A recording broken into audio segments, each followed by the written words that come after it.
여러분 안녕하십니까. 더불어민주당 이재명, 국민의힘 윤석열 후보 간의 현재의 대선 양강 구도가 내년 3월 9일 선거일까지 계속될 수 있을까요?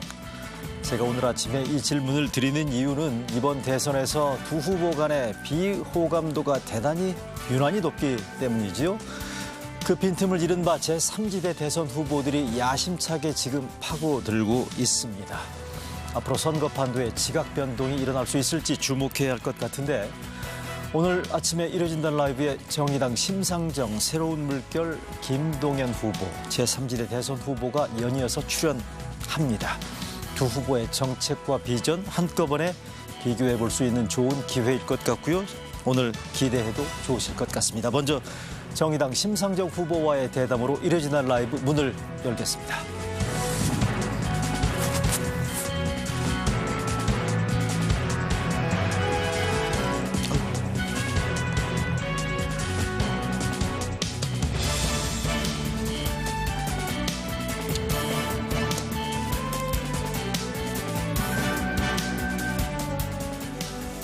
네, 제3지대 후보 오늘 차례로 만나본다고 말씀드렸고요. 오늘 심상정, 김동연 후보 차례로 만나볼 건데 국민의당 안철수 후보는 오늘 일정이 맞지 않아서 다음 기회를 기대하고요. 자, 그럼 예고해드린 대로 정의당 심상정 대선 후보 나와 주셨습니다. 어서 오십시오. 네, 안녕하세요. 반갑습니다.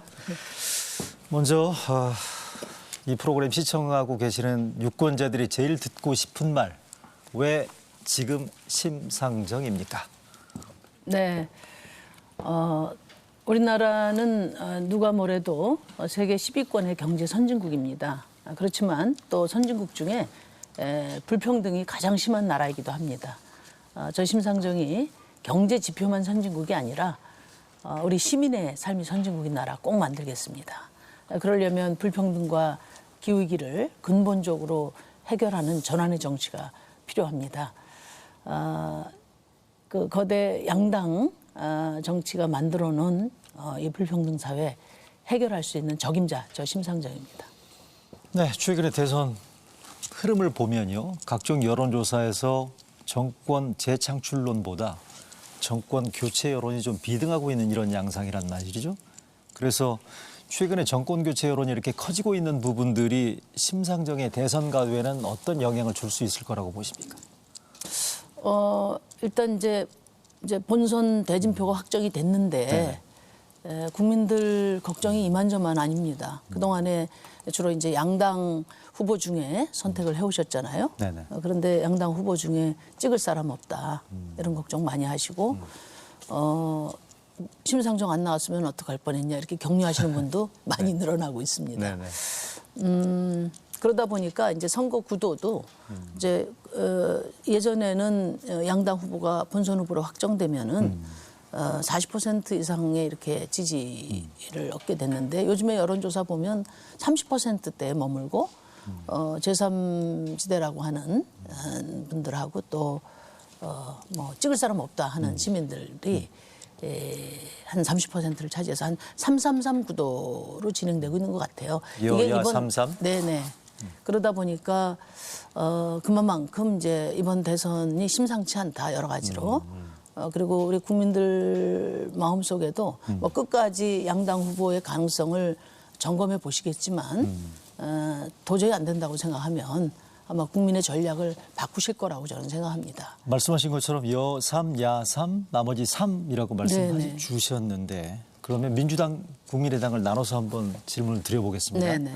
최근에 민주당에서 두드러진 그 분위기나 기류 가운데 하나가 이재명으로의 당선, 이재명으로의 정권 교체도 이재명으로의 교체 역시 정권 교체다. 뭐 이런 식의 주장들을 계속해서 해오고 있는데 이걸 어떻게 평가하십니까? 그러니까 이제 정권 교체의 흐름은 지난 재보선 과정에서 드러났지 않습니까?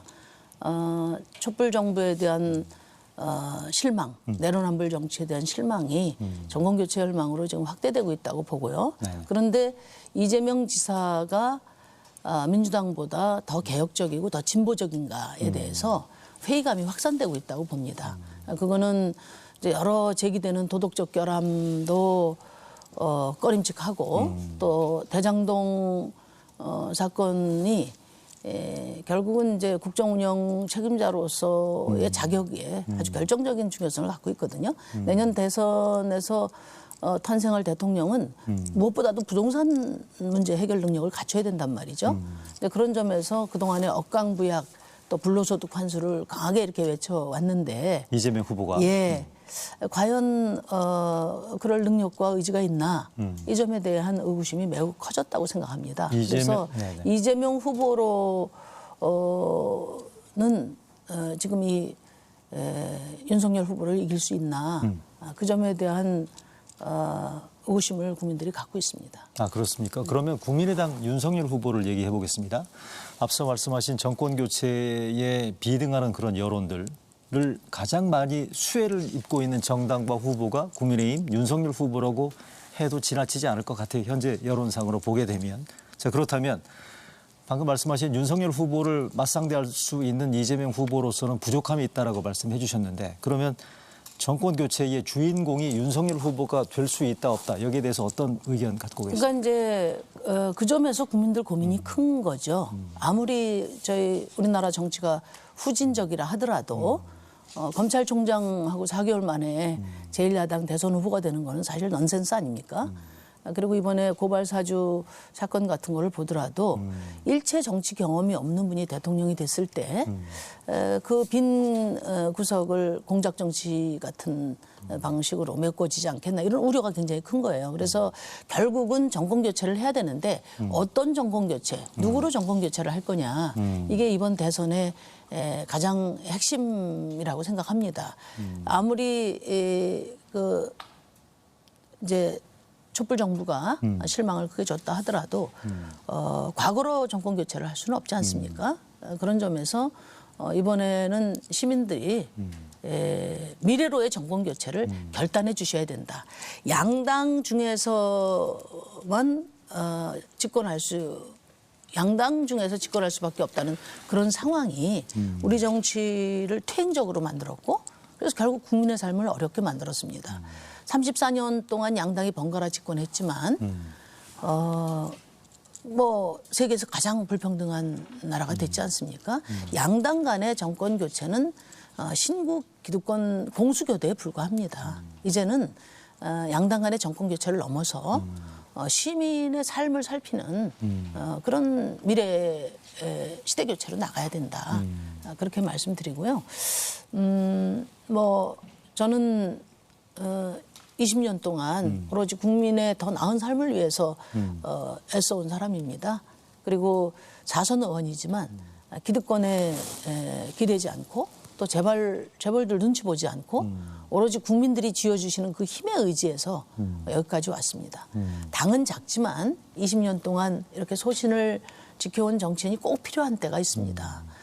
불평등과 기후 같은 이런 난제들은 한 대통령 또 하나의 정당 또 하나의 정부로 해결될 수 없는 그런 어려운 숙제들입니다. 그래서 이제는 이제 시민들의 요구가 광범하게 반영되는 다당제 하에 책임 연정으로 나가야 하고 그런 정치 교체의 수단으로 저 심상정을 써주십사 국민 여러분께 간곡하게 말씀드립니다. 심상정으로의 정권 교체가 필요하고 심상정이 당선되면 다당제 하에 책임 연정을 하겠다라고 말씀해 주셨습니다. 첫 번째 대통령이 될 겁니다. 그렇죠. 첫 번째 대통령. 그러면 민주당, 국민의힘도 책임 연정의 파트너가 될 수 있다는 얘기네요. 근데 이제 더불어민주당은 이제 책임 연정을 통해서 우리 정치를 교체할 수 있는 그런 절호의 기회를 두 번이나 차버렸습니다. 우리가 조금 돌이켜 생각해 보면 지난 탄핵 때 촛불이 세운, 지금 문재인 정부는 촛불이 세운 정부입니다만은 더불어민주당 혼자서 탄핵한 거 아니지 않습니까? 예, 그때 저희 정의당과 또 그 민주평화당과 또 여러 야당들이 힘을 합쳐서 탄핵을 추진했고 또 지금 국민의힘이었던 전신이었던 새누리당. 야당에서도 새누리당에서도 60여 명 이상이 참여해서 80%의 동의하에 탄핵이 이루어진 거거든요. 그래서 그때 당시에 정말 촛불이 원하는 나라다운 나라, 또 내 삶을 바꾸는 대한민국을 만들기 위해서는 이 80% 탄핵 연대, 촛불 개혁 연대가 절실하게 필요했습니다. 네네. 그런데 문재인 정부는 이제 민주당 단독 정부를 선언했잖아요. 네. 그러면서 개혁은 지지부진하게 되고 또 부동산 가격을 폭등시켜서 예. 지금 시민들의 좌절감이 회복할 수 없는 수준이란 말이죠. 그리고 두 번째는 이제 지금 선거제도죠. 제가 정개특위위원장을 만들어서 민평당과 또 바른미래당 다 합쳐서 민주당과 힘을 합쳐서 예. 연동형 비례제를 만들었는데 그 연동형 비례제가 바로 우리 국민들의 그 이해와 요구가 골고루 대변되는 국민을 닮은 국회를 만들자는 거였거든요. 그랬죠. 네, 그런 촛불 시민들의 개혁 열망을 자신의 기득권을 유지하기 위해서 짓밟아 버렸거든요. 그리고도 지금까지 한마디 공식 사과도 없습니다. 잠깐만요. 그 얘기. 두 차례나 이렇게 그 책임 연정을 주도할 수 있는 기회를 차버린 게 더불어민주당이기 때문에 누구도 그 더불어민주당의 연정 의지는 신뢰하지 않을. 아, 그래요? 그러면 책임 연정의 파트너로서 민주당에 대해서는 회의적인 시각을 가지고 있다고 말씀해 주셨고요. 아니 뭐 저희가 주도하는 책임 연정은 그러니까 불평등과 기후위기에 동의한다면? 모든 정당 시민 세력을 다 아우러서 구성할 예정입니다. 제가 지적하는 것은 민주당 중심의 연정, 민주당 중심의 연정 안에 말씀하시는 대해서 거죠? 자, 그러면 말씀하신 신뢰하지 않을 것처럼 거라는 겁니다. 그 얘기를 지금 좀 이따 여쭤보려고 했습니다만 곧바로 말씀해 주셨기 때문에 민주당과의 관계에 대해서 심상정 정의당 후보와 민주당과의 관계를 얘기하자면 지난해 총선을 얘기하지 않을 수가 없고요.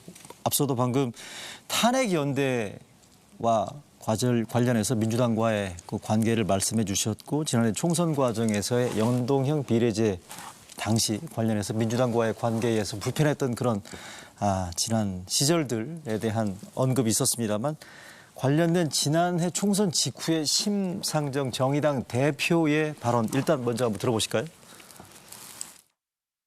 무엇보다 모든 것을 바쳐 고단한 정의당의 길을 함께 개척해온 우리 자랑스러운 후보들 더 많이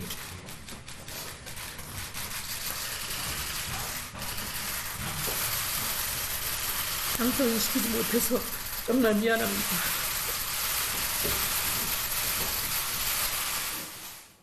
저거 지금 생각해도 가슴이 아프시죠? 눈물 납니다. 한편으로는 또 냉혹한 정치 현실을 그대로 재확인한 그런 자리 아니었습니까? 근데 이제 지난 이제 총선은 결국은 선거제도를 통해서 제3당도 교섭단체가 될 수 있는 그런 정치 전환의 총선이 됐어야 됐거든요. 그게 촛불 시민들의 열망입니다. 연동형 비례제 이야기하면 뭐 정의당의 이해관계만 있는 것으로 이렇게 생각하시는 분들이 많은데 그게 아니고 우리 시민들이 이제는 승자 독식 정치를 바꿔라. 그리고 대한민국 국회가 너무 소수 기득권층만 대변하고 있지 않냐. 정말 다수 다양한 보통 시민의 목소리가 골고루 반영되는 국회를 만들어라. 그게 촛불 시민의 정치개혁의 강력한 요구였거든요. 그런데 함께 선거법을 바꿨는데 우리나라 그 이제 법치의 원칙이라는 게 입법자가 최초의 준법자가 돼야 된다는 게 법치의 제1의 원칙이거든요.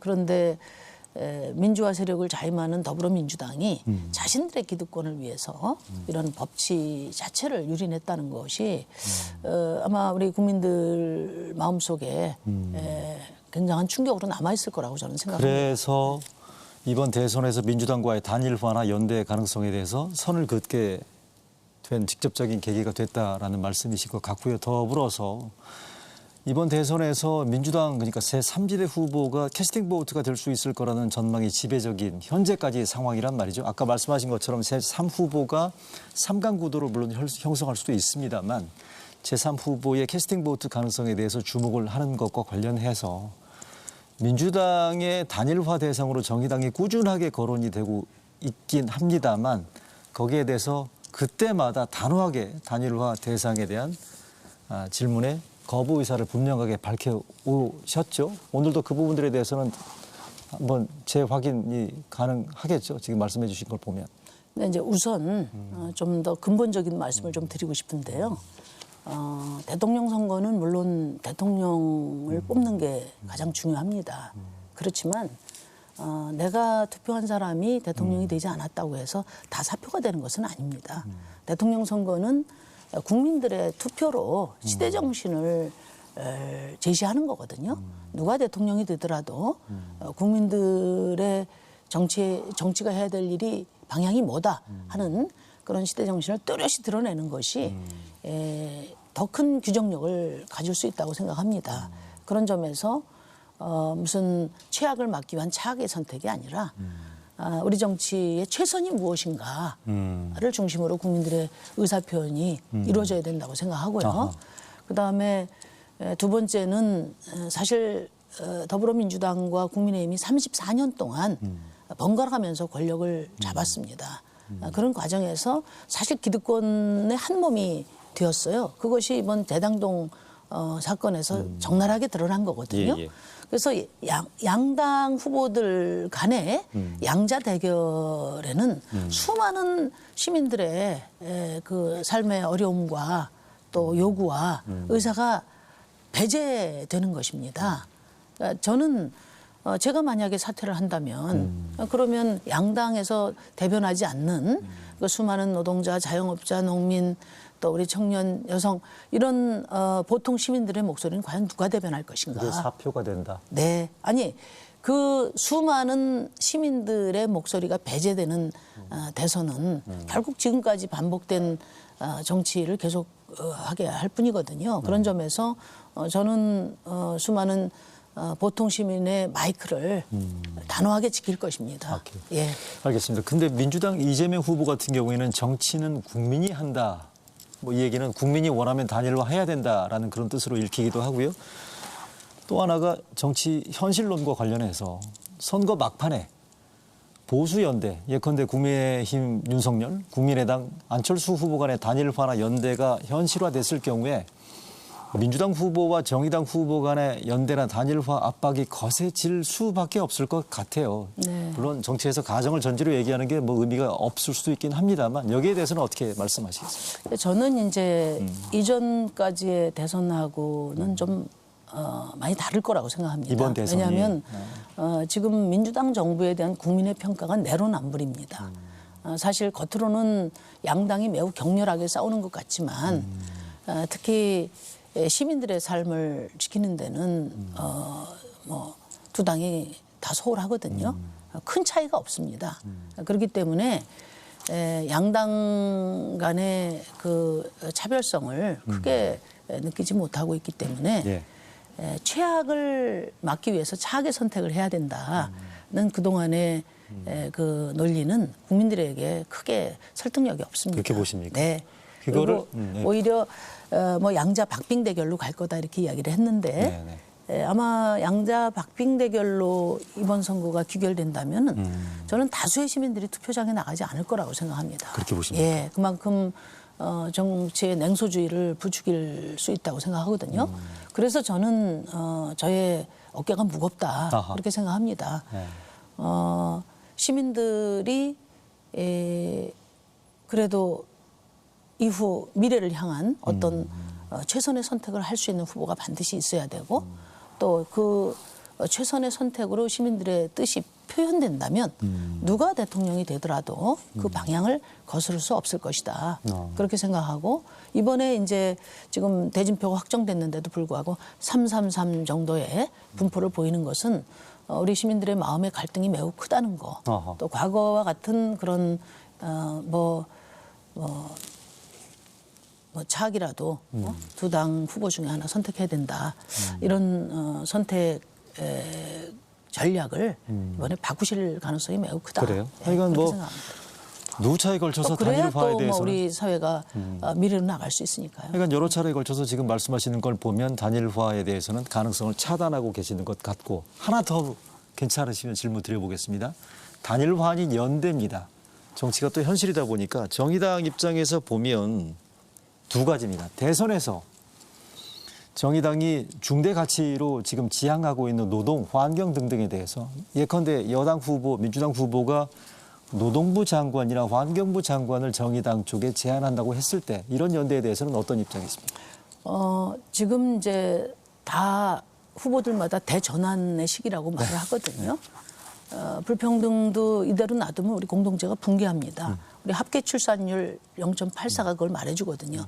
전 세계에서 합계 출산율 1 이하인 나라는 우리나라밖에 없습니다. 더 이상 지속 가능하지 않다는 거예요. 또 기후위기는 퇴로가 없습니다. 이제는 정부도 기업도 개인도 지금까지 살 수 없어요. 성장이나 산업이나 또 개인의 가치관까지도 지구의 한계 내에서 재구성돼야 됩니다. 이런 대전환의 과제를 앞에 놓고 지금 이재명 후보, 윤석열 후보 불평등 기후위기에 대해서 뭐 말씀을 하고 계십니까? 지금 고발 사주와 또 대장동 사업이 다 덮어버렸습니다. 두 분 중에 한 분이 되면은 5년 내내 이런 모습을 보시게 될 겁니다. 그래서 좀 단일화가 중요한 게 아니고 이제는 34년간 지속됐던 양당 정치에 대해서 확실하게 책임을 묻고 이런 기득권 정치 시대를 마감하고 이제 시민이 밀고 가는 시민 정치 시대, 미래 정치 시대로 나가야 된다. 제가 드린 질문에 대해서 지금 구체적인 답변을 지금 안 나오신 것 같거든요. 제가 드린 말씀은 노동부 장관이나 환경부 장관에 대한. 아니, 제가 그 말씀을 드리는 거예요. 그러니까 장관 한두 사람이 발탁된다고 해서 그 분야에 어떤 변화를 주도할 수 있느냐. 그렇지 않죠. 그럼 또 국민이 뽑은 사람은 대통령이고 또 장관들은 아무리 연정을 해도 대통령이 임명한 사람이지 않습니까? 그래서 제가 책임 연정을 말하는 것인데요. 책임 연정은 대통령이 뭐 이 당 저 당에서 어떤 인물을 발탁하는 게 아니라 정당 간의 협상을 통해서 정책을 합의하고 그 정책 합의와 함께 권력 지분에 동참하는 것이거든요. 근데 이제 지금 양당 후보들이 그런 현대적인 선진적인 연합 정치를 생각하고 있는지는 확인한 바가 없습니다. 말씀하신 거는 그러니까 민주당 주도의 책임 연정에 아까 민주당 책임 연정이 민주당 주도로 이루어진다는 거에 대해서 동의할 수 없다라는 말씀이시고 그런 연장선상에서 민주당 주도의 이를테면 장관, 이를테면 제안이나 이런 부분들에 대해서도 받을 생각이 없다는 것으로 지금 들리기도 하네요. 아니 그러니까 이제 그건 지금 이재명 후보가 과연 불평등과 기후위기에 대해서 확실한 의지를 갖고 있나? 확실한 의지를 만약에 보여준다면. 그리고 또 아니 그런 가정은 가정이 아니고 지금 이미 국민들께서 그 이재명 후보의 대장동 사건에 대한 의혹을 지금 풀지 못하고 계시지 않습니까? 그것은 이제 앞으로 TV 토론이나 또 검찰 수사 과정을 통해서 이제 대통령 후보로서의 자격도 확인될 테고 또 이후 이재명 후보나 윤석열 후보가 그 밀고 나가려고 하는 비전과 정책의 윤곽도 구체화될 것입니다. 근데 지금까지 더불어민주당이 해온 개혁 후퇴, 내로남불 정치 그리고 이재명 후보가 지금 보여주고 계신 대장동 사업에서의 그 무능과 무책임 이런 것들을 볼 때 과연 과거 34년 양당 정치와는 다른 모습을 보여줄 수 있느냐에 대해서 회의적이다. 알겠습니다. 짧게 하나만 더. 그러면 지방 권력 내지는 지방 정치, 지방 권력 진출에 대해서도 정의당에서는 꽤 절실한 과제 아니겠습니까?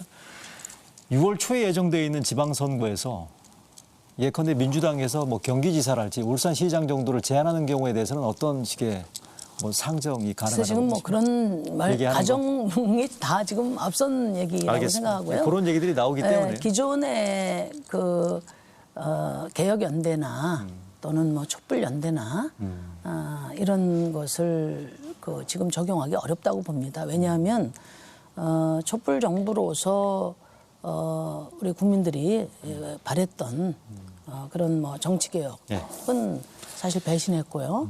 또 재벌개혁은 용두삼이 됐고 검찰개혁은 사실 윤석열 후보 대통령 후보 만들어준 것밖에 없지 않습니까? 예. 그리고 이제 무엇보다도 부동산 가격 폭등으로 우리 청년들의 미래가 암울해졌잖아요. 시민들의 삶도 어려워졌고 이렇게 권력을 국민들이 맡겨서 뭐 대선, 지방선거, 총선 3번을 다 몰아줬는데도 불구하고 그 결과가 국민들의 기대에 훨씬 못 미치는 결과가 예, 예. 만들어놨다면 그 책임을 묻는 것이 민주주의라고 저는 생각합니다. 알겠습니다. 이번 선거가 양자 구도가 되지 않고 시간이 갈수록 삼자 구도 네. 가능성에 기대를 걸고 있다고 말씀해 주셨는데 그래서 지금 그러니까 아까 이제 양당 후보의 가능성을 끝까지 지켜보시겠지만 도덕적으로도 도저히 안 되고 또 지금 대장동 사업이나 고발 사주 등에서 대통령 자격의 결정적인 그런 한계가 드러나면 국민들이 그래도 뽑으실 수는 없지 않겠습니까? 당은 작지만 또 20년 동안 소신을 지켜오고 늘 시대정신의 알람을 울려왔던 준비된 후보가 있지 않습니까? 그러면 정의당 심상정 중심의 제3지대 단일화나 연대 가능성은 충분히 열려 있다고 봐야 되겠네요. 그러니까 제3지대 뭐 안철수, 김동연 등등 제3지대는요. 저는 이제 제가 출마하면서 양당 정치 종식을 선언했는데 안철수, 김동연 후보도 또 양당 정치는 끝내야 된다 이런 말씀을 하셨어요. 그래서 양당 정치 종식과 관련해서는 공동선언을 할 수 있겠구나 이렇게 생각해서 제가 제안을 드린 거고 그랬죠? 그 이상은 뭐 지금 앞서 나가는 질문이다 말씀드립니다. 왜냐하면 아직 뭐 공약도 아직 발표도 안 됐고 이분들이 이제 어떤 정치를 하실 것인지는 앞으로 좀 지켜볼 생각이고요. 제가 생각하는 책임 연정은 예. 불평등과 기후 위기를 극복하는 데 동의하는 모든 정당, 모든 세력들을 광범하게 묶어서 이제 어떤 대전환의 정치를 시작하겠다는 그런 의미입니다. 그러니까 기존의 양당을 중심으로 해서 무슨 장관 하나 한두 명 발탁하고 예. 또 그 협소한 범위 내에서 사안별 연대를 하고 하는 그런 것보다는 기후위기와 불평등을 근본적으로 해결하기 위한 그런 대전환의 정치가 이루어져야 된다. 그렇게 생각하는 이유는 지금 이 양당 체제 하에서의 대통령은 아무리 잘해도 자기 권력 지키는 것밖에 못한다는 것이 여실하게 증명됐습니다. 양당 정치에는 민생도 없고 미래도 없습니다. 그리고 어떤 한 사람의 대통령, 슈퍼맨 대통령이 나와서 해결할 수 있는 문제도 아니거든요. 그만큼 전 국민적인 동의를 이끌어내고 또 여러 정치 세력들이 이해를 조정하고 타협해 가면서 새로운 미래를 열어가야 된다. 정치의 대전환을 시작해야 된다는 게 저희 생각입니다. 자, 그렇다면 안철수 후보나 김동연 후보의 공약을 보고 판단컨대 기후 위기나 불평등에 대한 인식을 공감 내지는 같이 한다라는 판단이 들 경우에는 이 사람들도 책임 연장의 파트너로 볼 수 있다. 뭐 그런 가능성을 열어두겠다는 누구도 말씀이시네요. 대상이 될 수 있습니다. 그게 뭐 민주당일 수도 있고 국민의힘일 수도 있고. 물론이죠. 뭐 민주당, 국민의힘 또 제3지대 시민사회계까지를 포함해서 그 대전환의 시대적 과제에 공감하고 또 의지를 모을 수 있는 그런 세력이라면 다 힘을 합쳐서 이 난제들을 해결해 가야 된다고 생각합니다. 추가적으로 협의나 논의할 생각은 있으신 거네요. 양당 정치 종식에 대한 그 합의를 하자 이런 거에 대해서 의견을 모으자 정도까지 제안을 하셨는데 추후에 뭐 기후 위기랄지 불평등 등등에 대한 의제를 뭐 국민의당 안철수, 김동연 후보 등등과 함께 얼마든지 협의할 수 있는 문은 열려 있다 그런. 물론입니다. 근데 그 이전에 우리 국민들께서 이 34년 양당 정치를 앞으로도 계속할 것이냐 아니면 정말 국민의 이해와 요구가 골고루 대변되는 다당제의 책임 연정으로 나갈 것인가를 우리 유권자들께서 먼저 선택해 주셔야 한다고 생각합니다. 여론 흐름을 좀 봐야 되겠네요. 거대 양당 중심의 책임 연정은 사실상 불가능합니다. 승자 독식 그 대결 구조 하에서 타협의 정치가 가능하지 않다는 것이 그동안의 그 정치 과정을 통해서 여실히 드러났지 않습니까? 네네. 정치 현안들 얘기하다 보니까 공약 정책 얘기를 지금 좀 얘기할 시간이 좀 빠듯한 상황인데 네네. 어제 저희 9시 뉴스에 나오셔가지고도 신노동법 개혁 말씀하셨고 주 4일제 근무 공약을 말씀해 주셨는데 주 4일제 공약의 경우에는 워낙 국민적인 관심들이 높기 때문에 저희들이 볼 때도 주목을 확 끄는 그런 공약인 것 같아요. 다만 이제 이게 지금 보면 5일 근무하다가 4일 근무하면 월급 줄지 않을까 이런 식의 고민들도 있을 수 있을 것 같거든요. 어떤 답변? 그러니까 지금 주 5일제가 그 법으로 만들어진 데가 2003년입니다. 네. 그리고 2004년도부터 단계별 제도화가 돼서 2007년 됐습니다. 그걸 또 그럼에도 국회에서 불구하고 주도하셨고. 그럼에도 불구하고 지금 5인 미만 사업장은 적용이 안 되고 있죠. 근데 이렇게 주 5일제가 도입된 배경은 제가 그 당시에 이제 금속노조 네. 사무총장을 하면서 중앙교섭에서 주 5일제를 합의해냈습니다. 그게 바탕이 돼서 이제 주 5일제 제도화로 갔는데요. 그때도 지금보다 훨씬 문제제기가 많고 걱정도 많았습니다. 네, 예, 그런데 잘 안착이 되고 있고요. 지금 주 4일제는 지금 뭐 국민들이 뜨겁게 밀고 가고 있습니다. 이미 시대 정신이 전 됐다고 봐요. 그렇게 보세요? 세계 10위권 경제 강국의 시민으로서는 당연히 누려야 될 권리다 이렇게 생각합니다. 다만 이게 이제 말씀하신 것처럼 임금 삭감이 되지 않겠냐, 또 업종별 규모별로 차별이 크지 않겠냐 이런 우려가 있는데 일단 이제 임금 문제가 되는 상황은 주 4일제를 했을 때 생산성이 떨어지면 이제 임금 삭감하자고 하겠죠. 그럴 수 그렇지만 있겠죠. 예. 네. OECD나 우리나라 KDI에서 나온 그 보고서에 따르면은 주 4일제를 하면은 개인당 1.5배의 생산성 향상이 있다고 합니다. 그리고 대부분 지금 주 4일제를 시범 실시하는 나라에서도 다 생산성 향상이 되는 걸로 나오고 있기 때문에 네네. 뭐 그런 근거로 볼 때 이제 임금 삭감할 필요 없다 이렇게 말씀드리고요. 그다음에 이제 대기업 뭐 금융 또 공기업만 혜택 보는 거 아니냐 이렇게 말씀을 하시는데 그렇죠. 사실 저는 주 4일제를 신노동법과 패키지로 추진하려고 합니다. 신노동법. 네, 그러니까 우리나라 노동법이 53년도에 만들어져서 지금 68년이 됐는데 그 전태일 열사가 근로기준법을 지키라고 불사를 하셨지 않습니까? 근로기준법, 노동법이 있는지도 몰랐어요, 우리 노동자들이. 그래서 저도 노동운동할 때는 이 사문화된 노동법을 살리는 운동을 했습니다. 그런데 지금은 이 노동법을 다 적용해도 5인 미만 사업장, 또 플랫폼 노동자, 특수고용직 노동자 이런 그 일하는 시민들의 1,000만 명이 이 노동법의 보호를 받지 못합니다. 그래서 5인 미만 사업장 또 뭐 플랫폼 노동자 또 특수고용직 노동자 또 중영세 자영업자까지 일하는 모든 시민들이 동등하게 권리를 보장받을 수 있도록 노동법을 신노동법으로 바꾸겠다. 그것과 함께 병행 추진하시겠다는 말씀이시죠? 주 4일제를 병행 추진해서 한 5년 이내에 주 4일제 전 국민 주 4일제가 시행될 수 있도록 준비를 철저히 하겠습니다. 그 과정에는 사회적 합의 과정도 필요하고 시범 실시 과정도 필요하고 그런 걸 바탕으로 해서 이제 촘촘하게 그 로드맵을 구성한다면 다음 대통령 임기 안에 주 4일제가 시행될 수 있을 것으로 그래요? 생각합니다. 2003년도 금속노조 사무총장 하시면 지금 거의 20년 가까이 됐는데 주 4일제 글쎄요. 다음 그러니까 대통령 이제 임기 안에 우리가 주 가능할까요? 5일제가 5인 그러니까 6인 이상 사업장에 적용된 게 이제 그 10년이 넘었습니다. 주 5일제 시행도 입법한 거는 18년이 됐고요. 이제는 그 다음 단계로 나가야 돼요. 이유는 이미 90년대에 주 35시간제를 지침으로 만들었고 지금은 이제 주 4일제를 시범 실시하고 있거든요. 우리나라가 명실상부한 세계 10위 경제 대국인데 주 4일제를 실시 못할 이유가 없다. 그리고 알겠습니다. 특히나 위드 코로나 시대에 주 4일제는 위드 코로나를 위한 또 기본 전략이 될 수 있고 기후위기 시대에 꼭 필요한 그런 전략이라고 생각합니다. 자, 마지막으로 짧게 20초 드리겠습니다. 네. 유권자들에게 남은 대선 어떻게 임하시겠다?